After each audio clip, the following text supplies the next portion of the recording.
Messieurs, bonjour, très heureux de vous retrouver pour cette nouvelle édition du JT Cultures et Marchés que nous enregistrons ici tout près de Pau, en pleine récolte de maïs. Alors nous commencerons par parler de la bonne récolte de maïs en France qui pèse sur les prix.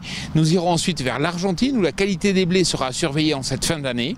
Puis nous essaierons de comprendre pourquoi le colza européen trouve toujours du soutien. Et enfin, nous intéresserons au retard de récolte de maïs aux États-Unis. C'est une bonne surprise pour les maïsiculteurs français qui obtiennent de bons rendements à l'heure où 50% des surfaces de l'Hexagone ont déjà été récoltées. Cependant, la pression récolte se fait sentir sur les prix qui ont bien chuté depuis le début de la moisson.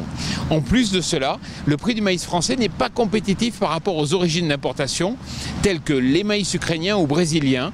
120 000 tonnes de maïs américain ont même été vendues en Espagne il y a peu de temps. C'est donc une mauvaise nouvelle pour les prix, puisqu'en plus du surplus de production, il va falloir gagner en compétitivité pour pouvoir exporter. Alors que les Argentins vont commencer la récolte d'ici un mois environ, il faudrait surveiller avec attention la qualité des blés. Pourquoi ? Car certaines régions de production ont reçu plus de 150 mm d'eau depuis les 15 derniers jours, ce qui pourrait apporter des surprises sur les critères sanitaires ainsi que les poids spécifiques.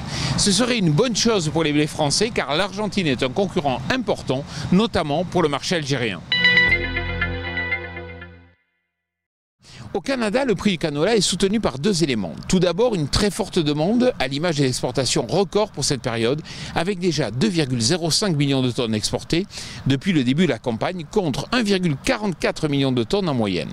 D'autre part, les stocks au Canada sont très bas, ce qui permet au canola canadien de retrouver ses plus hauts niveaux depuis août 2017. Pour cette raison, le colza européen reste peu cher par rapport au canola, avec un écart de prix de seulement 25 € par tonne, ce qui protège toujours le marché européen des importations de canola canadien. C'est donc une bonne nouvelle pour le colza qui profite de ce soutien, pour le moment tout du moins.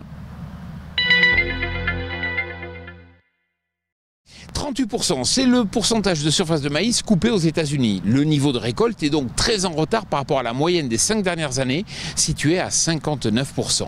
Il faudra suivre cela attentivement, car le moindre retard supplémentaire pourrait agiter le marché à la hausse, d'autant plus que les conditions météorologiques pour les prochains jours ne sont pas vraiment favorables à l'avancée des moissons, avec des températures froides et de la pluie dans certains États.